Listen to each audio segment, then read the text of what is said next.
Hello everyone. हम इससे पहले अपने इम्पोर्टेंट 200 क्वेश्चन कर चुके हैं पॉपुलेशन ज्योग्राफी के। और ऐसे हमने हिंदी मीडियम और इंग्लिश मीडियम में दोनों ही टाइप में सारे कॉन्सेप्ट और इम्पोर्टेंट क्वेश्चन कवर कर चुके हैं। ये जो पीडीएफ और जो नोट्स है ना सारे, अगर आपने सीधे डायरेक्ट पढ़ने हैं तो आपको टेलीग्राम से मिल जाएंगे। ये अपनी बुक है उपकार की। ऐसी और भी बहुत सारी वहाँ पे बुक्स और नोट्स है। तो शुरू करते हैं रिवीजन इनसे से। आपने जो भी यूनिट लगता है ना, जैसे मैंने पॉपुलेशन की नहीं देखनी, जो भी टफ लगता है कि किसी यूनिट के क्वेश्चंस देखने, कॉन्सेप्ट देखने, फिर थ्योरीज मॉडल की प्लेलिस्ट, तो आप सीधे चैनल पे से जाके वो सर्च करके देख सकते हो।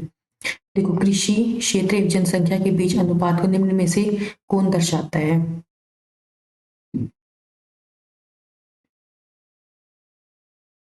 ये हो जाएगा कृषि घनत्व। फिर देखो, भारत में मोटे रूप में जनसंख्या का वितरण जिस फसल के वितरण का प्रारूप है वह है, ये हो जाएगा चावल। फिर अपने यूएनओ ने विश्व जनसंख्या वर्ष किस सन में मनाया? यह 1974 में। फिर विकर्ण बस्ती प्रारूप की पद्धति को जर्मनी में क्या कहा जाता है?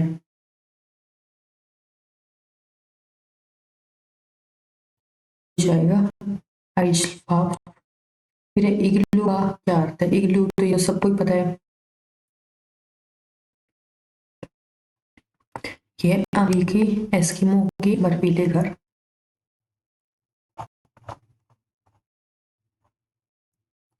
देखो, सपाट सतह निम्नलिखित में से किसमें अनुकूल है? ये हो जाएगा निम्न वर्षा।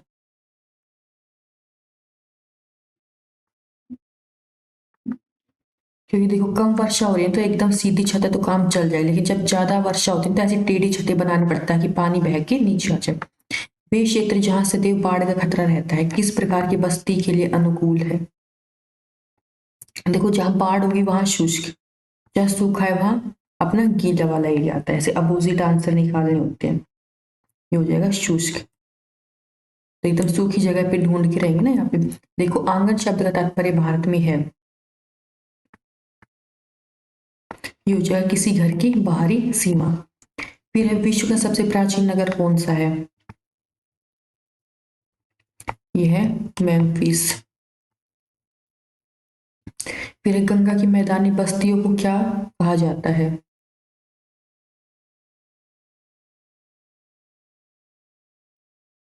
ये हो जाएगा सहंद बस्ती।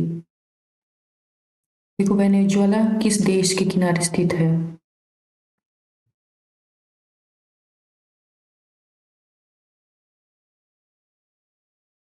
ये हो जाएगा ओरोनिको नदी। फिर है, द्वीपों पर पाई जाने वाली बस्ती को बस्ती कहा जाता है।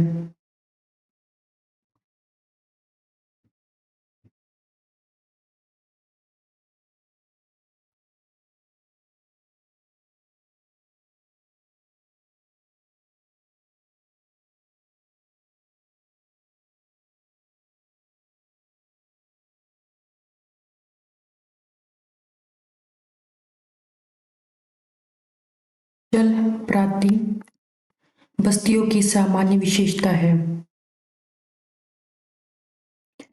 कि जलापूर्ति स्रोत से दूरी होती है। ऐसी ग्रामीण बस्ती जहाँ की कामगार जनसंख्या आजीविका की खोज में दूसरे स्थानों को प्रवास करती है क्या कहलाती है? ये हो जाएगी श्रीनगर बस्ती।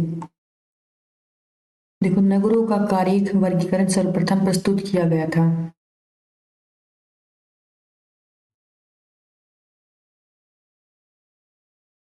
ये है अर्सेनियस में। फिर है, संकेंद्रीय वलय सिद्धांत है, 5 कटिबंध जो केंद्र से परिसर की ओर होते हैं उन्हें सही क्रम में लिखिए।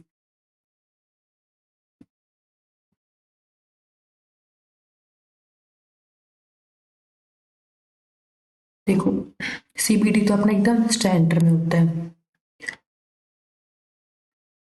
एक बार ये ऑप्शंस के अकॉर्डिंग वो देख लेते हैं।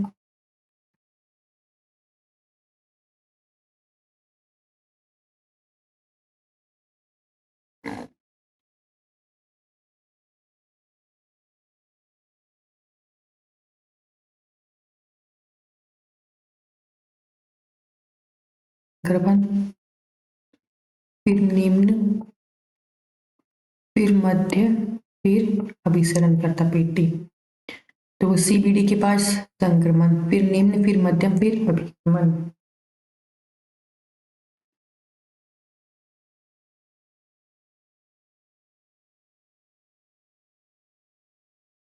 फिर देखो, विभिन्न नगरों की तुलना हेतु किए जाने वाले घनत्व एवं प्रवणता के अध्ययन का प्रणेता था।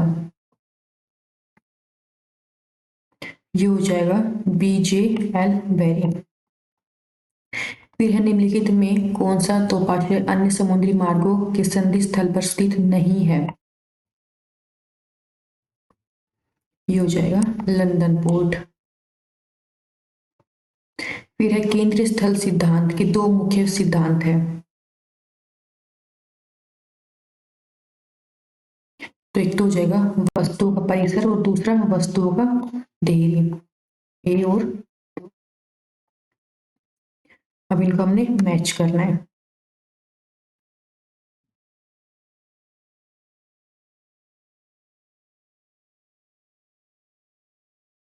थ्री बाजार,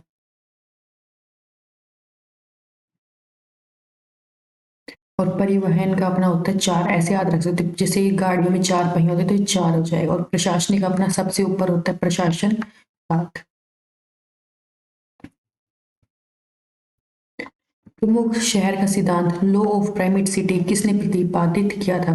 ये सारी थ्योरीज और लॉ हम ना पहले ही कर चुके हैं। अगर आपने इसमें कंफ्यूजन है तो एक बार वो 2x स्पीड में करके देख लो, क्योंकि उसमें पूरे डायग्राम से समझा है सारा।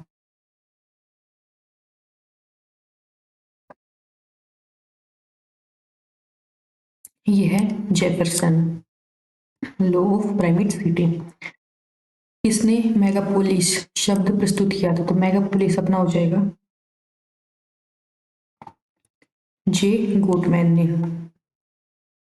फिर पद, स्थिति तथा आकार से संबंधित होने का नियम कहा जाता है। ये हो जाएगा जिप का नियम। फिर है आकार को आकार क्रम में व्यवस्थित करें।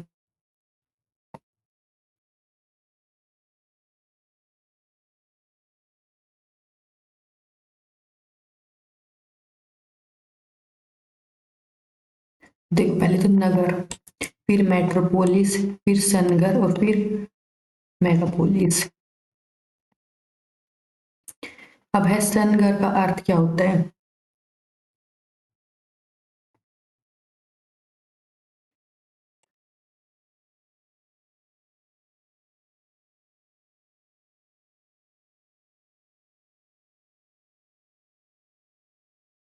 यह विभिन्न शहरी बस्तियों के मिलने से बसा हुआ श्रेणीबद्ध क्षेत्र।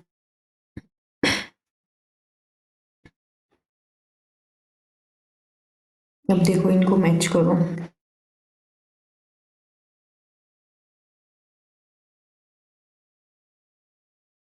ये देखो, पाका बाराकस हो जाएगा अपना दक्षिण पूर्वी एशिया में।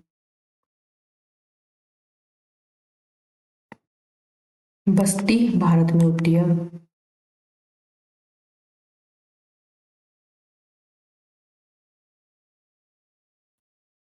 पवेला ब्राजील में, कैंपोज वेनेजुएला में।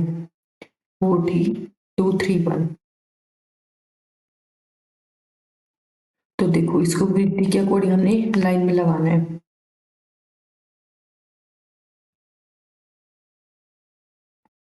पहले निर्यात विशेषीकरण, फिर निर्यात बाजार, फिर आर्थिक परिपक्वता, फिर है क्षेत्रीय महानगर, फिर है तकनीकी पेशेवर अंतर्दृष्टि।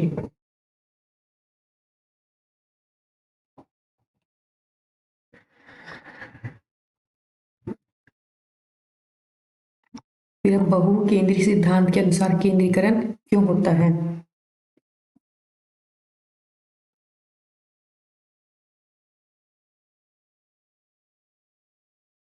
देखो, कुछ क्रियाविधियां विशेष स्थलों तक ही सीमित रहते हैं क्योंकि उनका वहां विशेष भाग होता है। फिर है फुटकर क्षेत्रों में अधिगम्यता की जरूरत होती है जो कि सिर्फ केंद्र में ही संभव होता है। फिर है कुछ संबंध क्रियाविधि एक ही क्षेत्र में पाई जाती है। तो ये सारे के सारे पॉइंट है बहुकेंद्रीय सिद्धांत के। फिर जोबर का सिद्धांत संबंधित है,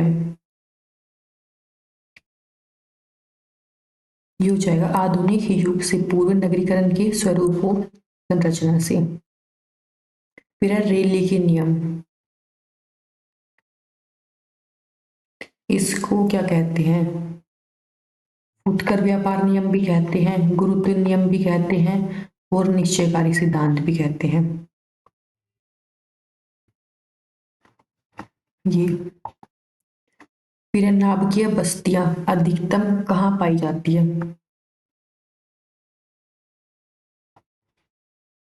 ये हो जाएगा शुष्क क्षेत्रों में। किसी घर की छत का स्वरूप निर्भर करता है तो वहां के मौसम पे।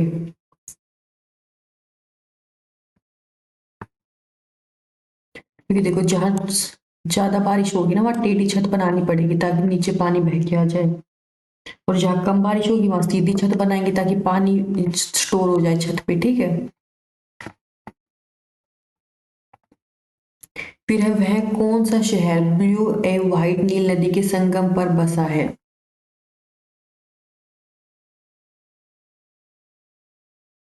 ये है खातून। फिर है नदी पंखों पर निम्नलिखित में कौन सी बस्तियां अधिक पाई जाती है, ग्रीन बस्तियां। फिर आदिवासियों के गांव सामान्यतः किस प्रतिरूप में बसे होते हैं, यह है मधुछट्टा प्रतिरूप।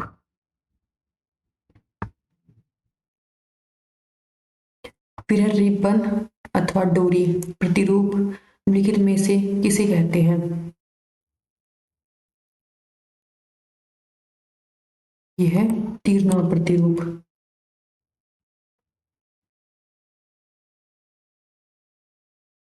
देखो अत्यधिक ढाल वाली होगी जहां पे अत्यधिक बारिश होगी।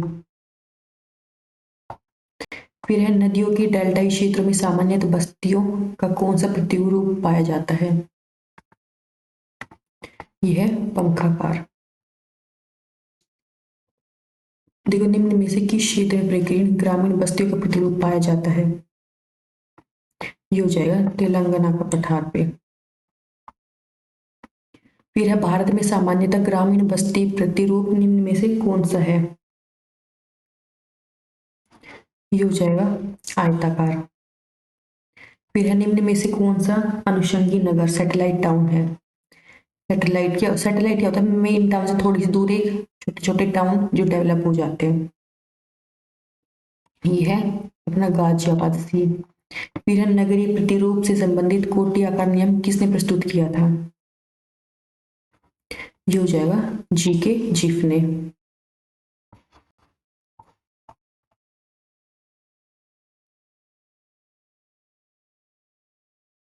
देखो नगर प्रभाव क्षेत्र अथवा अम्लेंड के समानार्थी शब्दों एवं उनके प्रयोगकर्ताओं से संबंधित कौन सा युग्म सम्मिलित सुमेलित नहीं है,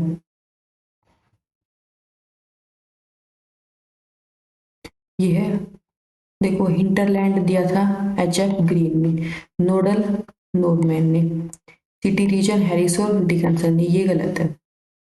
फिर है प्रथम कोटि के नगर से आगे घटती जनसंख्या के नगरों की श्रेणी में सबसे अंतिम नगर का स्थान होता है तथा उन नगरों के कोटि आकार नियम का सूत्र है, ये हो जाएगा PRPI एन रूट। दिल्ली व उसके समीपवर्ती क्षेत्रों में किस प्रकार के अधिवास पाए जाते हैं, ये है सघन अधिवास। फिर लुईस ममफोर्ड ने नगरों की 6 अवस्थाएं बताई है, बताइए कि दिल्ली किस अवस्था में है, तो दिल्ली अपना आ जाएगा, किसी में भी नहीं है, दिल्ली महानगर भी नहीं है, विकसित नगर भी नहीं, एकदम मेट्रो सिटी अपना ये। समानवेशी पदानुक्रम सिद्धांत पर प्रतिपादन किसने किया था, ये है A.K. फिल्विक ने। कालाहारी मरुस्थल के निवासी बुशमैन किस प्रकार का अधिवास बनाते हैं, तो बुशमैन तो हमने कितना ही पढ़ा है, ये हो जाएगा अस्थाई अधिवास। सामान्य देश की राजधानी को प्रशासनिक नगर माना जाता है, बताइए कौन सी नहीं है, देखो सैंटियागो नहीं है, अकारा भी है, प्रांग भी है, सोमवालो भी है। देखो ग्रिफ्थ टेलर ने प्रजातियों के विकास के प्रवासी सिद्धांत सिद्धांत तो प्रवास स्तर सिद्धांत निम्नलिखित से कौन सा निष्कर्ष निकाला? इसने टेलर ने निकाला था प्रजातियों का उद्गम सबसे पहले मध्य एशिया में हुआ, ये बोला उन्होंने। ठीक है, जिन जातियों जनजातियों का विकास सबसे पहले हुआ था वे बाद में विकसित हुए। सबसे बाद में विकसित प्रजातियां महाद्वीपों के आंतरिक भाग में पाई जाती है। ये हो जाएंगे उपरोक्त सभी। फिर मेगापोलिस सामान्यतः कितनी जनसंख्या के नगर होते हैं? तो अपने ये है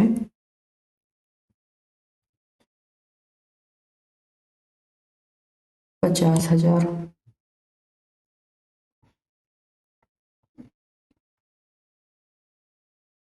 देखो इकाई क्षेत्र उपागम का प्रथम बार उपयोग किया गया था, ये किसने किया था? यह ब्रिटेन में भूमि उपयोग सर्वेक्षण में। फिर क्रिस्टलर का केंद्रीय सिद्धांत किस वर्ष प्रकाश में आया?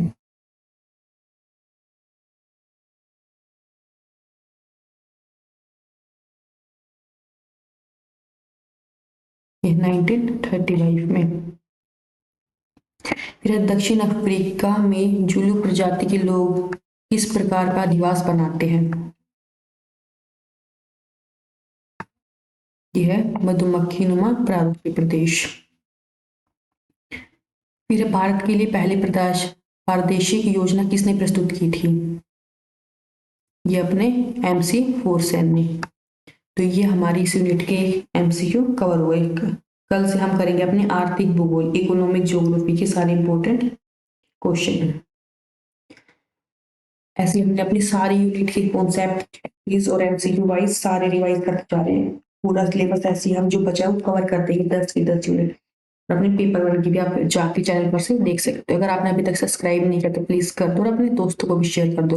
और कोई अगर फीडबैक या सजेशन है तो आप मेरे को कमेंट में बता सकते हो। और ये सारे PDF नोट्स आपको टेलीग्राम पे मिल जाएंगे। और इससे रिलेटेड टिप्स और ट्रिक्स वगैरह के लिए आप इंस्टा देख सकते हो। Thank you.